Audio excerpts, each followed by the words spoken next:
بسم الله والابن والروح القدس الإله الواحد أمين. تحل علينا نعمته وبركته من الآن وإلى الأبد أمين. أشكركم على الاجتماع الطيب وأن أنا أكون وسطكم وأخذ بركة الحضور معاكم. في آية موجودة في يوحنا 16 كان قالها السيد المسيح له كل المجد في بداية الإصحاح من يوحنا 16 آية رقم 1: قد كلمتكم بهذا لكي لا تعثروا، سيخرجونكم من المجامع، بل تأتي ساعة فيها يظن كل من يقتلكم أنه يقدم خدمة لله. السيد المسيح بيقول إن هيجي وقت من الأوقات يظن كل من يقتلكم أنه يقدم خدمة لله.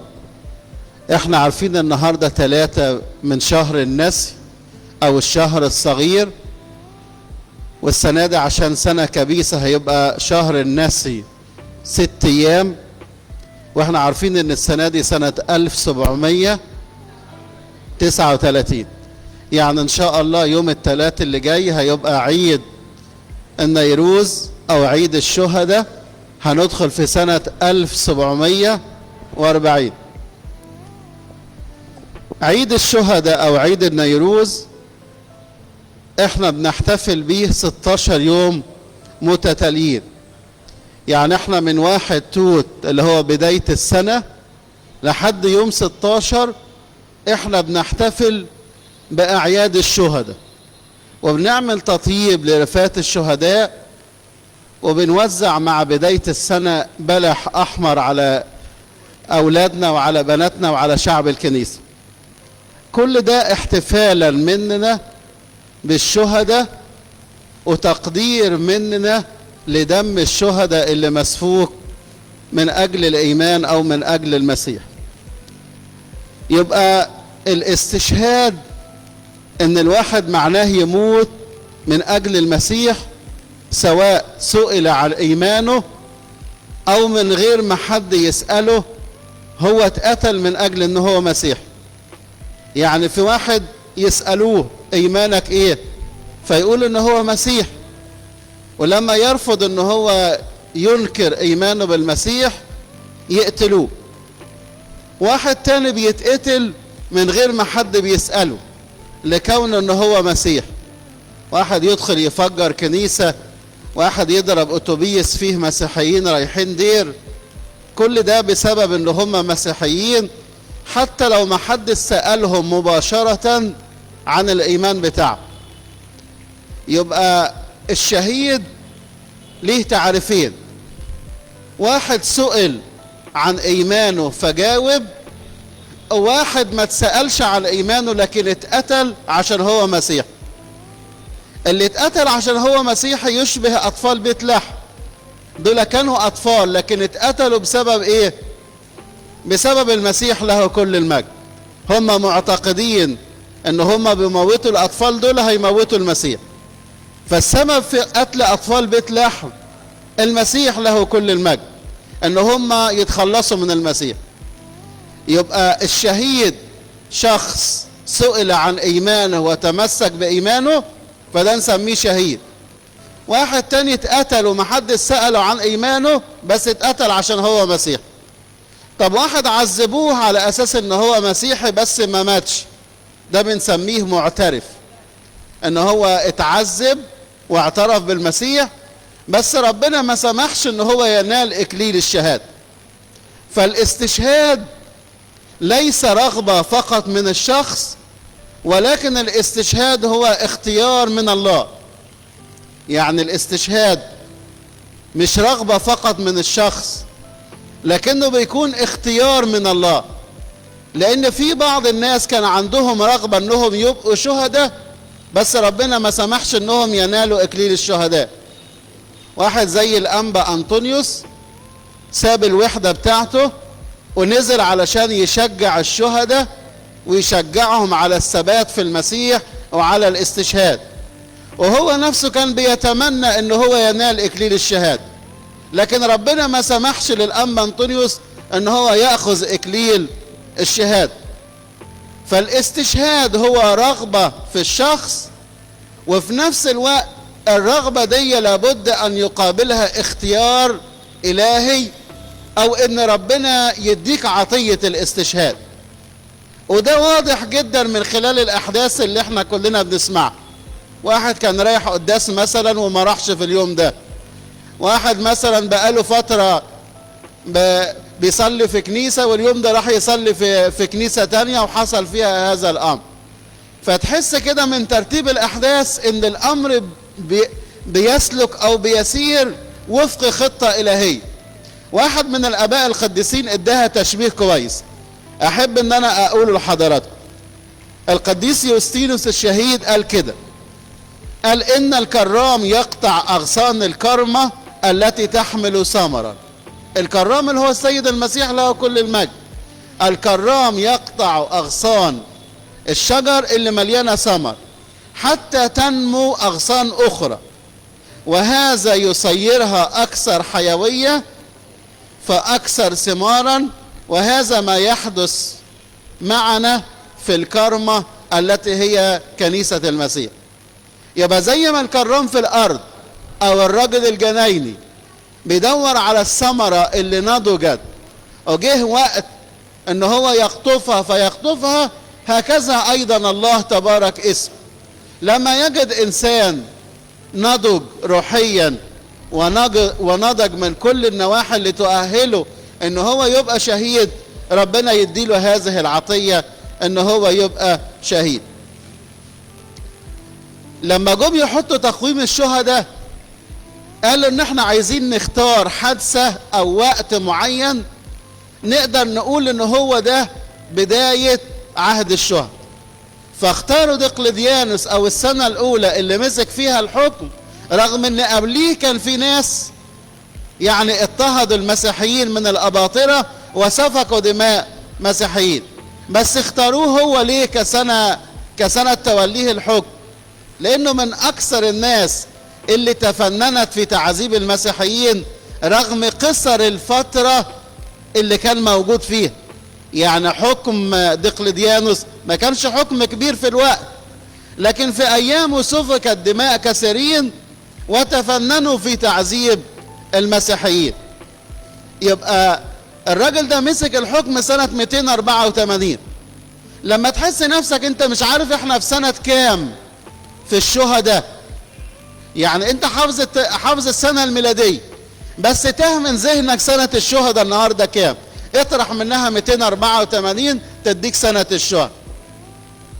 يبقى سنة الشهداء هي السنة اللي اعتلى فيها هذا الرجل كرسي الامبراطورية الرومانية وكرسي العرش بتاعه وتفنن في تعذيب المسيحيين. وبعض القصص عندنا بتقول ان هو كان مسيحي وترك المسيحية وكان غاضب جدا على المسيحية والمسيحيين. الاستشهاد احنا بنقول عنه ان هو انتهى كاستشهاد عام بعهد البابا بطرس خاتم الشهداء البطرك رقم 17. يعني لما يجي لنا سؤال كده واحنا في مدارس الاحد او احنا في اجتماع يقول لك من هو البابا خاتم الشهداء، كلنا بنرد نقول ايه؟ البابا بطرس خاتم الشهداء البطرك رقم 17. بس ده مش معناه ان بعديه ما كانش فيه استشهاد، لكن ده معناه ان ده نهاية الاستشهاد العام في الكنيسة. لكن يظل الاستشهاد موجود طول ما الكنيسة موجود، يظل سفك الدم وتظل الكنيسة تقدم شهداء كل يوم طول ما احنا موجودين. بس الاضطهاد كاضطهاد عام انتهى بعهد البابا بطرس خاتم الشهداء. وبعض المصادر بتقول ان هو صلى لربنا وقال اجعل يا رب ذبيحة دمي او سفك دمي يكون نهاية لعصر الاستشهاد او سفك الدم. وطبعا ناس كتير جدا يعني تمنوا انهم يستشهدوا بس ما استشهدوش، وفي ناس كانوا بيشجعوا اهاليهم على الاستشهاد. يعني واحد زي العلامة اوريجينوس ابوه اتقبض عليه بسبب ان هو مسيح، فهو قرر ان هو يروح علشان يستشهد مع ابوه، فامه علشان تمنعه خبت الملابس بتاعته فما قدرش يخرج للاستشهاد، وقالت له احنا لسه اخواتك الصغيرين دول مين هيربيهم معايا؟ فهو بعت رسالة كده لأبوه في السجن. شوفوا الابن لما يبعت رسالة لأبوه يقول له اوعى يضعف قلبك بسبب، يعني ما تفكرش فين، فكر في المسيح بس، يا بختك ان انت هيسيل دمك من اجل المسيح. الموقف ده دايما عامل زي موقف الكنيسة. الكنيسة دايما بتشجع اولادها وبتربيهم من صغرهم ان احنا الموت بالنسبة لنا ده شهوة، الموت بالنسبة لنا ده حاجة توصلنا للأبدية بسرعة، فما بنخافش احنا من الاستشهاد. صحيح الاستشهاد ليه إعداد في الكنيسة، وما ينفعش واحد عايش في حياة الدنس وعايش في حياة الخطية، واحد ما بيدخلش كنيسة واحد ما بيصليش، أول ما يجي له الاستشهاد هيجري عليه. هو ما تهيأش نفسيا للاستشهاد، مالوش علاقة حية بالمسيح علشان يدخل للاستشهاد. لكن الكنيسة كانت عندها منهج هو إعداد الناس للاستشهاد. الوعظ اللي كان يقدم للناس كان وعظ عن الأبدية، وعظ عن مجد السماويات، وعظ عن اللقاء العجيب مع ربنا في السماء، وازاي هنبقى مع الحمل في عرشه. هو ده الوعظ اللي كان يشجعوا به المسيحيين اللي هيسفك دمهم من أجل المسيح. يبقى قلنا 3 حاجات لحد دلوقتي. قلنا مفهوم كلمة شهيد، واحد سئل عن إيمانه فلم ينكر أنه مسيحي، واحد قتل دون أن يسأل بسبب أنه هو مسيح. قلنا سنة التقويم بداية عهد الشهداء هي سنة 284، السنة اللي مسك فيها دقلديانوس الحكم.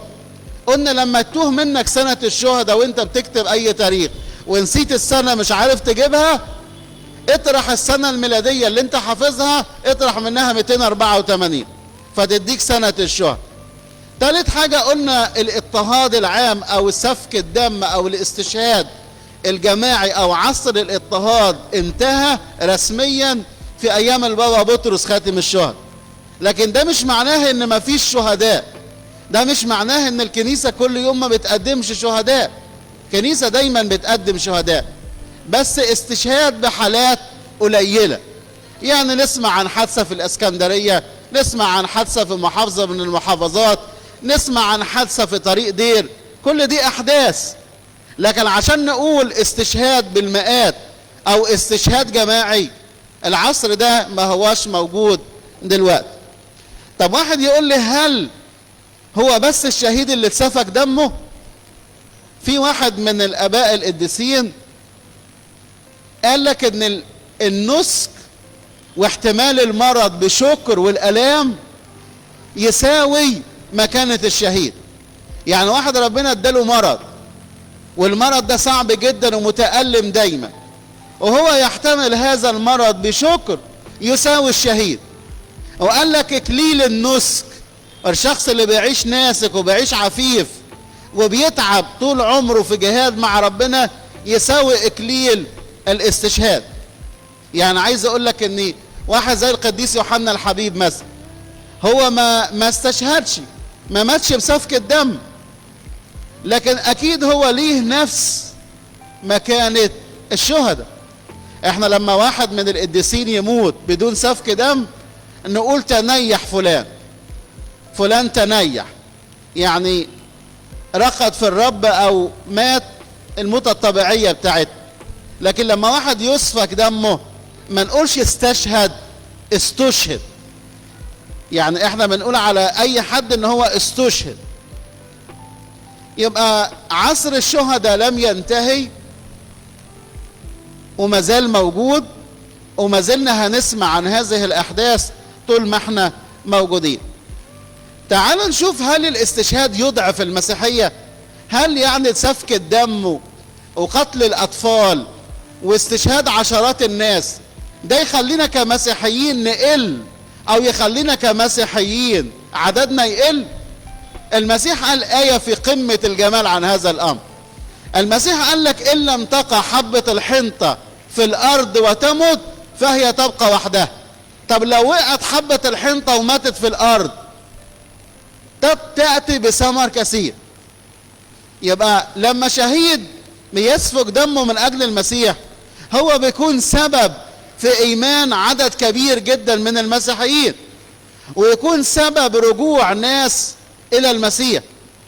يعني ساحات الاستشهاد كنا نسمع الوثنيين لما يشوفوا استشهاد المسيحيين والعذابات اللي بيمروا بيها، وازاي رب المجد بيظهر ليهم في ساحات الاستشهاد، وازاي هم فرحانين وبيسبحوا بيرنموا ومقبلين على الموت كأنه هو فرح. ازاي هم بعد هذا الموقف يهتفوا ويقولوا ان احنا مسيحيين، احنا اله جرجس او اله مرمينا او اله فيلوباتير. يبقى مش معنى ان عدد مننا بيستشهد ان ده هيقلل عددنا، ده هيخلي ناس يثقوا ويشوفوا ان الايمان بتاعنا ده ايمان حقيقي. ازاي المسيحيين فرحانين وهم داخلين على ساحات الاستشهاد؟ يقول لك مثلا في مرة خرج من دمنهور ما يقرب من 10,000 متوجهين للاسكندرية علشان يستشهدوا. طب وهم رايحين يعملوا ايه؟ عمالين يسبحوا وعمالين يرنموا طول الطريق. طب هو انتوا رايحين عرس؟ الحقيقة هم رايحين عرس. واحد زي الشهيد ابو فام الجندي لما حان وقت استشهاده يقول لك قال هذا هو يوم عرسي، ولبس الثياب البيضاء وراح علشان ينال اكليل الشهادة. يبقى الاستشهاد ده عرس في الكنيسة. الاستشهاد هو يوم ان تزف النفس ذبيحة كذبيحة الصليب الى العرش الالهي. وسفر الرؤيا يقول لك رأيت تحت المذبح نفوس الذين قتلوا من اجل كلمة الله ومن اجل الشهادة التي كانت عنده. يبقى الاستشهاد مش بيقلل عددنا، ولو الاستشهاد بيقلل عددنا ما كانش المسيحيين عددهم زاد ولا كنا فضلنا موجودين. يعني لما يوم يقتلوا 3000 واحد ويوم يقتلوا 10,000 ويوم يقول لك ان الناس اللي بينفذوا حكم القتل ده هو السيوف بتاعتهم اتلمت من كتر يعني الاستخدام او من كتر عدد الناس اللي هم قطعوا رقابهم بالسيوف. ونسمع عن الفلاحين ال3 اللي راجعين من الحق قالوا لهم ده احنا مسيحيين، قالوا له بس احنا تعبنا وحتى السيوف بتاعتنا اتلمت. قال لهم لا يعني اقطعوا رصنا بالفؤوس بتاعتنا ونالوا اكليل الشهاده. عمر الاضطهاد ما قلل عدد المسيحيين، عمر الاضطهاد ما خلى الكنيسه يعني يقل عدد اولادها. بالعكس الاضطهاد كان دايما ينشر المسيحيه الى كل الناس. اول اضطهاد سمعنا عنه في الكتاب المقدس او اول واحد ذكر سفر الاعمال ان هو نال الاستشهاد القديس استفانوس، ومعنى اسمه اكليل. قديس استفانوس هو بكورة شهداء العهد الجديد. ربما في قصص تانية عن شهداء قبل كده، بس انا بتكلم على الكتاب المقدس. طب لما استفانوس نال اكليل الشهادة الناس ايه اللي حصل لهم؟ يقول لك الناس تفرقوا في البلاد خايفين من الاضطهاد، بس هم بيتفرقوا في البلاد نشروا المسيحية معاه. يقول لك الذين تشتتوا بسبب الضيق الذي حدث بسبب استفانوس جالوا مبشرين بالكلمة. يعني اي مكان يروح فيه المسيحيين يخلي الناس اللي حواليهم يبقوا مسيحيين وينالوا اكليل الاستشهاد. يبقى الاستشهاد مش بيقلل عدد، الاستشهاد بيشعل في الكنيسة روح الحب والحماس، يجدد علاقتنا بالمسيح. تعالوا كده نفتكر الاحداث اللي مرت علينا. في كل مرة كنا بنسمع عن حدث زي كده في استشهاد تبص تلاقي الكنيسة مليانة بعدد المصلين، وممكن تلاقي ناس بقالها سنين ما دخلتش الكنيسة. فربنا دايما بيستخدم هذه الاحداث لتقوية الكنيسة. واحد من القديسين هو القديس اغسطينوس قال لك المسيح يقول اذهبوا ها انا ارسلكم كحملان بين ذئاب. ويتأمل كده يقول لك ان لو ذئب واحد وسط قطيع هيضيع القطيع كله، هيعور اللي هيعوره، هياكل اللي هياكله. المهم ان هو هيقدر ان هو يدخل الخوف ويبدد القطيع ده. المسيح مش بيقول اقتربوا من الذئاب، ده المسيح بيقول ارسلكم كحملان وسط ذئاب. طب مين هم الذئاب؟ هم كل من اضطهد المسيحيين، وكل من قام او اعتقد ان هو باضطهاده للمسيحيين بيقدم خدمة لله. يعني في ناس هم بيقتلوا المسيحيين، هو مفتكر انه بيقدم خدمة لربنا. عشان كده المسيحيين ما كانوش بيزعلوا حتى من الناس اللي بيموتوه، نفذوا وصية محبة الاعداء وهم بيستشهدوا. يعني ما كانوش بيزعلوا ان السياف بيقطع راس. ده احنا نسمع عن شهداء، يعني واحد زي شهيد كان اسمه بولس، لما جه يصلي وهو بيستشهد صلى من اجل كل الناس بما فيهم السياف اللي هيقطع رقبته.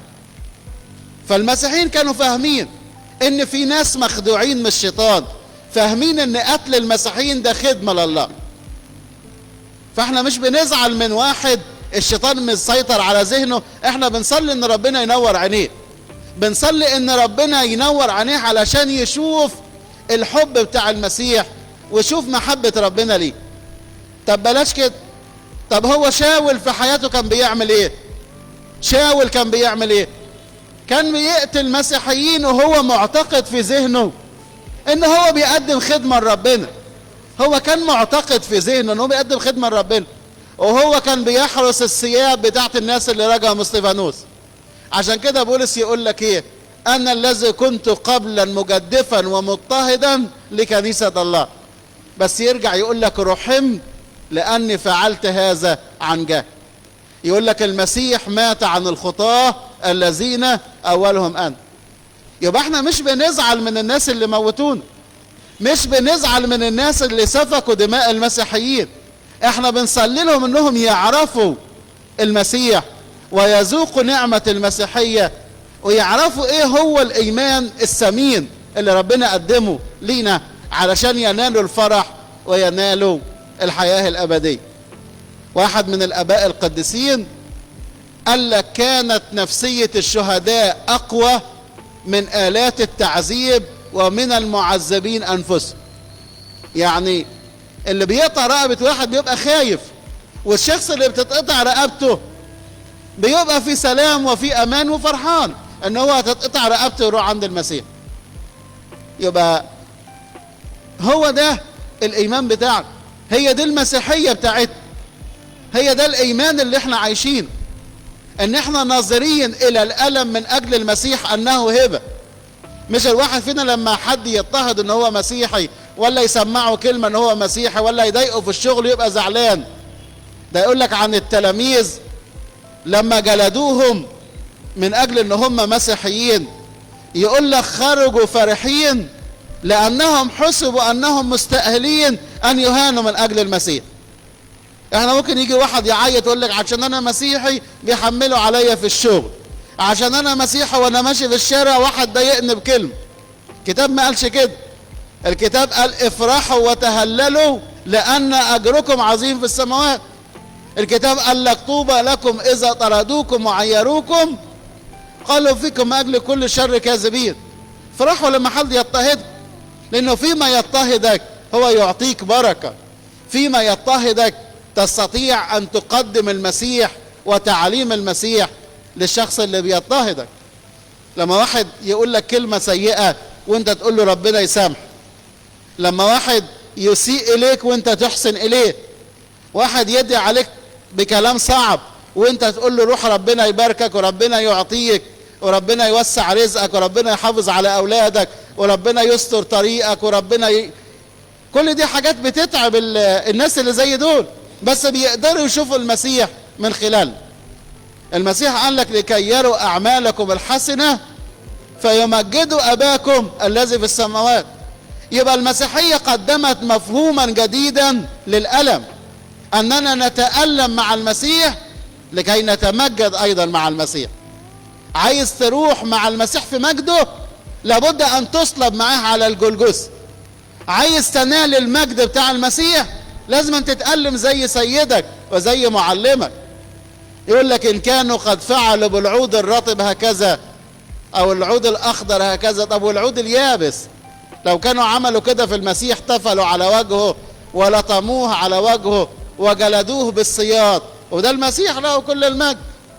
انت لازم تبقى صورة، لازم تبقى صورة لسيدك، لازم تتشبه بالمسيح، ولازم تقبل هذا وانت فرحان انك تهان من اجل المسيح. مش احنا زعلانين عشان واحد قال علينا كلمة مش كويسة، مش انا زعلان علشان واحد يعني ضايقني في الشغل بتاعي، لا، ده انا افرح ان انا اتألم من اجل المسيح. هو انا استحق يا رب ان انا يتقال عليا كلام صعب عشان انا مسيحي؟ انا ما استحقش ده يا رب. هو ده الايمان بتاعنا، وهو ده جمال المسيحية، هو ده ما قدمته المسيحية للعالم. العالم يقول لك حب اللي يحبك واكره اللي يكرهك، ده العالم. لكن المسيح يقول لك حبوا اعداءكم، باركوا لعينيكم، احسنوا الى مبغضيكم. طب بالك لو انت بقى مش قادر، مش عدوك، عدوك ده يعني حد ربما يكون المفهوم بتاعه حد مثلا من ديانة غير ديانتك. طب لو اخوك في الايمان مثلا، تقدر تسميه عدوك؟ تقدرش تسميه عدوك، هو في موقف عداء معاك بس مش عدو. يبقى ما تشتكيش من اخوك لان انت مش قادر تحتمل اخوك. ولو انت شايف عيوب اخوك يبقى انت مش ناظر لعيوبك. انت لو انت شايف عيوبك مش هتنظر لعيوب اخوك. ولو انت بتشتكي من اخوك اعرف نفسك ان انت مش قادر تحتمله. انت قدرت تحتويه وتحتمله وتحبه، ولا انت واخد موقف منه؟ لازم انت تحب اخوك. طب ولو ما حبيتش اخوك يبقى مش بتحب المسيح، مش هيكون لك نصيب مع المسيح. ممكن تصلي وتتناول وتقدم لربنا اصوام وتقدم لربنا عشور، بس ربنا يقول لك طب فلان اللي انت مش عايز تكلمه ده، مش عايز تكلمه ليه؟ مش عايز تتصالح معاه ليه؟ مش عايز تقبله في حياتك ليه؟ طب ما تدي نفسك فرصة انك تحبه وتقبله. اوعى تفتكروا يا اخواتي الاحباء ان الخلافات بتحصل بين اشخاص عادية. ده ربنا يعني ربما يسمح لقامات عالية في الكنيسة انها تختلف مع بعض. يعني هقول لكم بعض مواقف انا مش جايبها من عندي، يعني ده تاريخ ومتسجل صوت وصورة. البابا شنودة محدش يختلف على قداسته، لما جه يروي تاريخ حياته قال لك ان هو تعرض لمضايقات من البابا كيرلس السادس رجل المعجزات بسبب معلومات مغلوطة عنه، او بسبب ناس وشوا بكلام ما حصلش منه، لدرجة ان هو يعني البطرك قال له في مرة روح اقعد في الدير، وقعد في الدير ما يقرب من 6 شهور. احنا بنتكلم على 2 قامات كانوا قديسين. لكن عايز افهمك ان الاختلاف ده مش لازم يبقى انت يعني انت مش كويس عشان مختلف مع شخص. انت محتاج بس ان انت تفتح قلبك لربنا عشان ربنا ينور لك البصيرة بتاعتك. عارفين سفر الامثال في آية متكررة مرتين. الآية دي موجودة في امثال 12 14 وفي امثال 16 25. الآية دي بتقول ايه؟ هناك طريق تبدو للإنسان مستقيمة وعاقبتها طرق الموت. يعني واحد شايف بعينيه ان الطريق بتاعه ده طريق مستقيم وهيوصله، وهو مش عارف ان الطريق ده هيوديه في سكك تاني. يبقى لما ربنا بيسمح انك تختلف مع حد مش معناها انه شخص مش كويس، او تحط في ذهنك ان هو شخص مش كويس. ربنا سمح بالاختلاف، وربنا سمح ان يكون في خلاف بينك وبين شخص، او بين قريبك، او بين حد انت تعرفه، علشان ربنا عايز ينقيك، ربنا عايز يقربك منه، ربنا عايز يعلمك حاجات للمستقبل.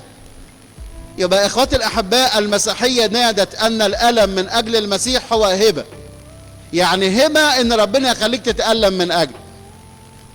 الشهداء قدروا يفهمونا ان المسيحية هي السماء على الارض، ان المسيح ما كانش بيفكر في الارض. المسيح لو كان بيفكر في الارض مش هيسيب زوجته ومش هيفوت ارضه ومش هيفوت تجارته ومش هيفوت امواله ويروح يموت من اجل المسيح. المسيح كائن سماوي يحيا على الارض. يقول لك بولس الرسول طول ما احنا مستوطنين في هذا الجسد احنا متغربون عن الله. طب ولما نخرج من هذا الجسد احنا نرجع للمكان الاصلي بتاعنا. يبقى احنا حياتنا السماء، والمسيحيين دايما ناظرين الى السماء. بولس الرسول يقول لك ناظرين الى رئيس الايمان ومكمله يسوع المسيح، ويقول لك ارفعوا اعينكم الى فوق حيث المسيح جالس. كانوش المسيحيين بيزعلوا عشان حد خد تجارته، ولا حد خد اموالهم، ولا حد يعني خد ممتلكاتهم. مش هو ده اللي كان يشغلهم. كان يشغلهم ربح السماء، وكان يشغلهم الابديه وازاي يربحوا الحياه السماويه. يبقى هو ده الاستشهاد بالنسبه لنا. سفك الدم بالنسبه لنا بيقوي الكنيسه مش بيضعف. سفك الدم بالنسبه لنا يدينا فرصه ان الالم من اجل المسيح هبه. احنا موجودين على الارض هدفنا السماء، مش هدفنا حاجه تانية. واحد من الاباء القديسين قال لك لما يجي عيد الشهداء احنا لازم نطوب ونكرم الشهداء. بس نطوبهم ونكرمهم ازاي؟ ان احنا نسلك السلوك اللي كان بيسلكه الشهداء، نتعلم من سيرتهم، نتعلم من الفضائل اللي كانت موجودة في الشهداء. يبقى اخواتي الاحباء، الكنيسة مبنية على دم الشهداء. واحد من القديسين قال لك ان الدم ده هو اللي بيروي الكنيسة ويخلي الكنيسة تكبر، والكنيسة يبقى فيها ثمار، والكنيسة يبقى فيها اتساع، ويبقى فيها مجد. يبقى لو ربنا سمح ان واحد فينا يروح السماء بالاستشهاد، كانوا الناس زمان يباركوا لبعضهم، يقولوا للواحد مبروك انت خلاص يعني انت رحت السماء. ده احيانا كان يعني الواحد يصعب عليه نفسه يقول لك ده فلان نال اكليل الشهاده وانا ما كانش ليا نصيب، زعلان ان اخوه خد اكليل الشهاده وهو ما نالوش. يبقى الاستشهاد بالنسبه لنا ده او الشهداء بالنسبه لنا ليهم مكانتهم في الكنيسه. عشان كده بنحط الرفات بتاعتهم في مقصوره، ونجيب لهم كسوه، ونعمل لهم تطيب اجساد، ونقول لهم الالحان، ونقول لهم اشفعوا لنا قدام المسيح عشان المسيح يصنع معنا رحمه ويقوينا في جهادنا على الارض. الله يجعل من هذه الكلمات سبب بركه، ولإلهنا المجد الدائم من الآن وإلى الأبد. أمين.